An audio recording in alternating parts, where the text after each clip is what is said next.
أشرقت نفسي بنور من فؤادي حينما رددت. بسم اللہ الرحمن الرحیم نحمدہ ونصلی ونسلم علی رسولہ الکریم. معزز ناظرین کرام، اللہ رب العزت جل وعلا شانہ کا لاکھ لاکھ کرم و احسان ہے کہ مجھے اور آپ کو اس ماہ مقدس کی برکتوں کو حاصل کرنے کا زندگی میں ایک بار پھر موقع عطا فرمایا ہے. یہ نیکیوں کا بہت بڑا عظیم ایک موقع ہے نیکیاں حاصل کرنے کا. چند دن کی زندگی ہے، دنیا سے چلے جانا ہے. بہت ہی خوش قسمت اور خوش نصیب سعادت مند انسان وہ ہے جو اس ماہ مبارک میں نیکیوں کا ذخیرہ اپنے پاس نامہ اعمال میں جمع کرنے کی سعادت حاصل کرے.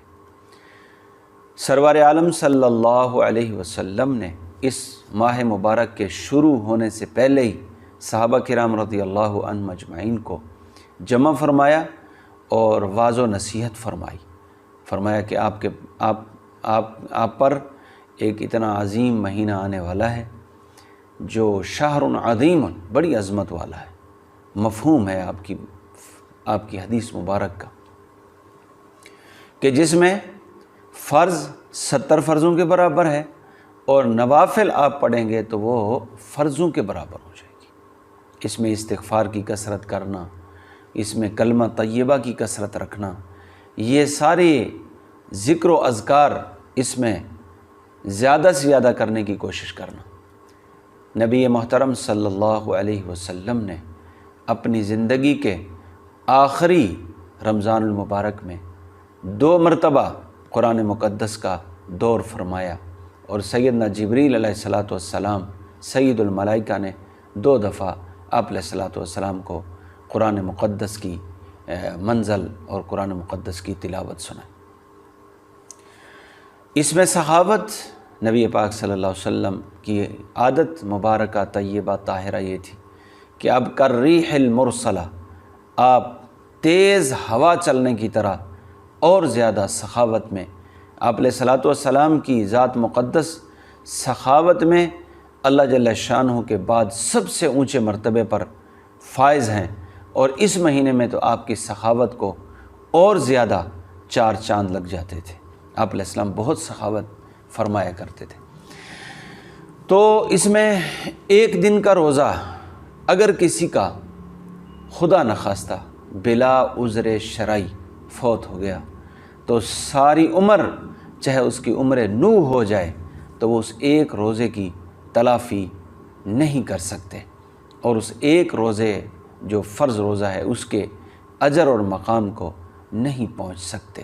اس لیے بہت ضروری ہے کہ اس ماہ مقدس کے ہر روزے کو غنیمت سمجھنا ہے، نعمت عظمہ سمجھنا ہے اور کوشش یہ کرنی ہے کہ اس مہینے میں یہ مشق کرنی ہے، تمرین کرنی ہے، بار بار اس کی کوشش کرنی ہے، عادت بنانی ہے کہ ہمیں تقوی حاصل ہو جائے. تقوی گناہوں سے بچنے کو کہتے ہیں، نیکی کرنے کو تقوی نہیں کہتے. تقوی تو گناہوں سے بچنے کو کہتے ہیں. اللہ تعالیٰ فرماتے ہیں ہم نے روزے اس لیے فرض کیے لعلکم تتقون، تاکہ تم تقوی والے ہو جاؤ. تو اس مہینے میں اللہ پاک جل شانہ نے مسلمانوں سے یہ عملی مشق کروائی ہے کہ کھانا حلال ہے، لیکن صبح صادق سے لے کر غروب آفتاب تک یہ کھانا جو اور 11 مہینوں میں حلال تھا، اور غروب آفتاب کے بعد صبح صادق تک ساری رات حلال ہے، لیکن صبح صادق سے غروب تک یہ کھانا کھانا مسلمان پر حرام ہو گیا ہے. وہ روزہ رکھے گا بغیر عذر کے. اگر اس نے کھانا کھایا، روزہ توڑا تو یہ حرام ہے. اسی طرح پانی پینا حلال ہے، لیکن صبح صادق سے لے کر غروب آفتاب تک یہ پانی کا پینا جو ہے وہ مسلمان پر، جو عاقل اور بالغ ہو، اس پر حرام ہو گیا. وہ روزہ دار ہوگا بغیر عذر کے. اسے عذر بھی عذر شرعی، جس کو شریعت عذر تسلیم کرے، اس کے بغیر کھانا پینا اور خصوصی تعلقات میاں بیوی کے، یہ بھی صبح صادق سے لے کر غروب آفتاب تک بالکل منع ہو گئے، حرام ہو گئے۔ تو یہ مشق کروائی ہے کہ روزہ کے ساتھ حلال چیزوں کو بھی منع کر دیا ہے۔ تو جو چیزیں، جو یعنی کمائیاں، جو معاشرت کے طریقے، جو معاملات کے غیر شرعی طریقے رمضان المبارک سے پہلے ہی حرام تھے، دھوکہ پہلے ہی حرام تھا، رشوت پہلے ہی حرام تھی، اسی طرح ناجائز حرام مال کھانا حاصل کرنا یہ پہلے ہی حرام تھا۔ تو جو چیزیں حلال تھیں روزے میں ان کو حرام کر دیا۔ تو جو چیزیں پہلے سے ہی حرام ہیں تو ایک تو ان کی حرمت اس مہینے میں اور زیادہ بڑھ گئی ہے۔ دھوکہ دینا رمضان المبارک سے پہلے بھی حرام تھا، ناجائز تھا، اب اور زیادہ اس میں ناجائزی اور حرمت آئی ہے۔ اسی طرح سود ہے، رشوت ہے، دھوکہ ہے، غیبت ہے، چغل خوری ہے، نظروں کی حفاظت نہ کرنا، اور اسی طرح ہاتھوں کے گناہ، پاؤں کے گناہ، یہ سارے کے سارے جب رمضان المبارک سے پہلے ہی 12 مہینوں میں 24 گھنٹوں میں مسلمان کی زندگی میں حرام ہیں تو اس ماہ مبارک میں تو اور زیادہ ان میں حرمت آ گئی ہے، اور یہ مشق کروائی گئی ہے کہ مسلمانوں تمہیں حلال چیزوں کے کھانے کو بھی منع کر دیا ہے، لہٰذا حرام چیزوں کے قریب نہ اس ماہ میں جانا نہ اس ماہ کے بعد جانا۔ پکی توبہ کرنا، انسان نیت کر لے، اللہ پاک جل شانہ اس کے عزم کو دیکھتے ہیں، دل کے پختہ ارادے کو دیکھتے ہیں۔ اللہ توفیق دینے والی ہستی ہے، اس کے خزانوں میں توفیق کے خزانے بھی بے بہا ہیں اور لامحدود ہیں۔ اللہ بندے کو توفیق دیتا ہے، اللہ پاک جل شانہ کی مدد شامل حال ہو جاتی ہے۔ ایک آدمی اللہ کے گھر کی زیارت کے لیے حج کو چلے تو وہاں پورا سال نہ وہ سوئے نہ لیٹے اور نہ ٹیک لگائی، پورا سال۔ تو لوگوں نے بعد میں پوچھا کہ حضرت یہ کیسے ہو گیا کہ آپ نہ سوئے پورا سال، 365 دن نہ سوئے اور نہ ٹیک لگائی نہ لیٹے، کیسے ہو سکتا ہے؟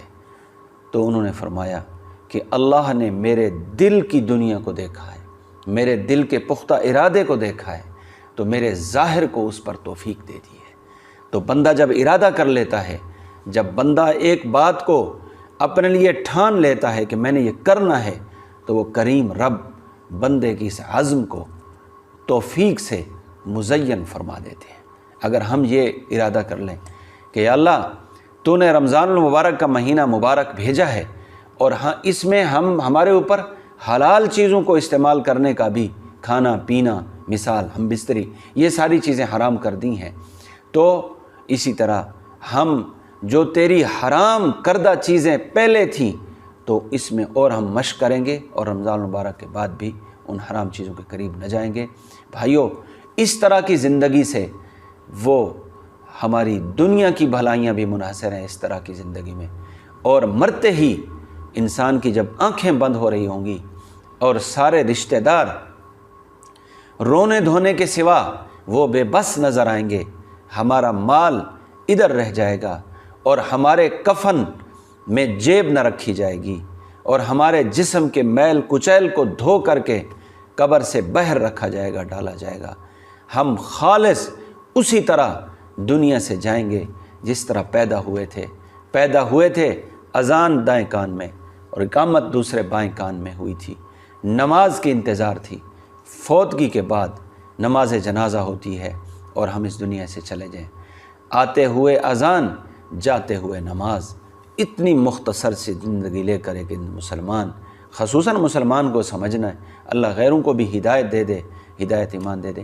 تو اس رمضان المبارک کو ہم تہیہ کر لیں کہ بہت اہتمام کے ساتھ گزاریں گے۔